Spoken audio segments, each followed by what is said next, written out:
Top 5 must-see recent genre-defying horrors. In any case, occasionally a little pearl has developed sound from the soil of new discharges, a jewel that shocks us with its brightness, exciting bends in the road, or just new thoughts. This rundown sees 10 as of late discharged motion pictures in the loathsomeness classification that give us some expectation that eventually, saner heads will win in media outlets and these kinds of moving pictures will turn into the standard and not the special case. Number 5. The Witch. Splendid scoring, a climate of uneasiness, and a memorable setting make The Witch a fairly present-day gothic film.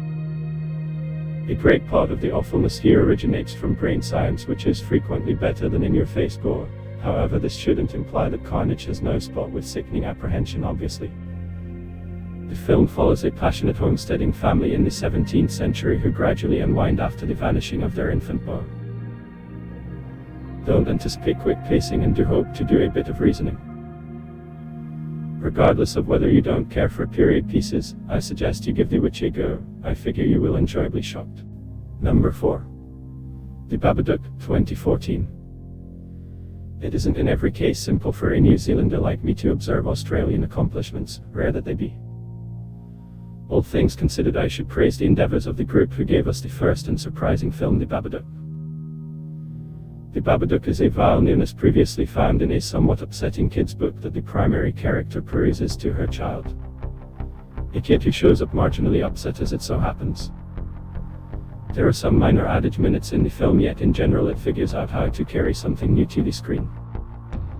On the off chance that Hollywood had created this film, it would open with an excessively glad mother kowtowing to a bratty kid. However, here we see a mother racked with fatigue who has everything except abandoned life, managing a non-cute, hyperactive, and somewhat insane kid. This really prompts a fairly fascinating and sudden consummation with a pleasant contour. For the individuals who need to investigate the whys and wherefores of the film, it is said that it might be an allegory for distress. Positively, the unexpected consummation appears to affirm that hypothesis. I wish I could state all the more, however, that would ruin the film for the individuals who haven't seen it. Number 3. Bone Tomahawk. Is it Western? Is this a parody?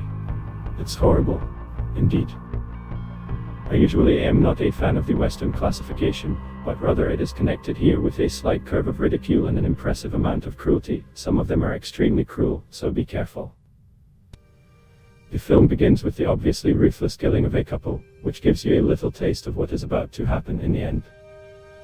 He goes into a progressively familiar Western organization, because we meet with different characters, and even in it there is some fun for a good measure.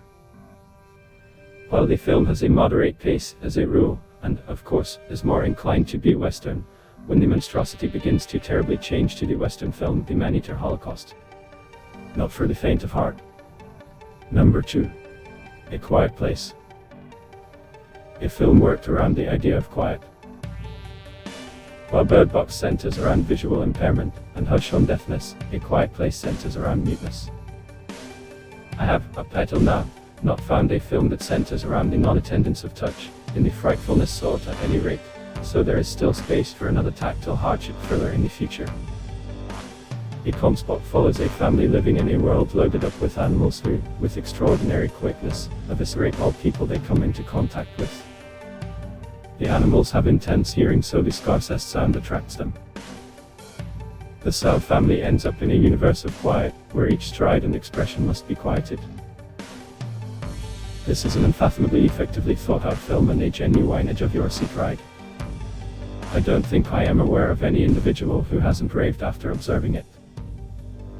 Bonus, seeing the officer's John Krasinski playing a fake. And first place. The Lighthouse. Much the same as The Witch at position 5 on this rundown, The Lighthouse is a period awfulness, and what better area could be found for such a film than a remote beacon. The story follows two beacon guardians, played by Robert Pattinson and Willem Dafoe, who need to fight a genuine loathsomeness, their own bad dreams and loss of rational soundness. The movie is coordinated by Robert Eggers, who likewise coordinated The Witch, and has been generally acclaimed by pundits, however don't be put off by that. The film is shot clearly, hazardous nowadays, yet on the off chance that a more youthful crowd can grapple with it, it will without a doubt demonstrate. This film is the only one in the feature film that is not actually filmed in the films, but ideally the trailer above will help to seduce you to make it when it becomes available on October 18 this year. So there it is. My choice of the top 5 current titles in disgusting form. If you can't help but dispute my decisions or, which is better, no matter what, there is another unusual film that can be added to the resume, it would be ideal.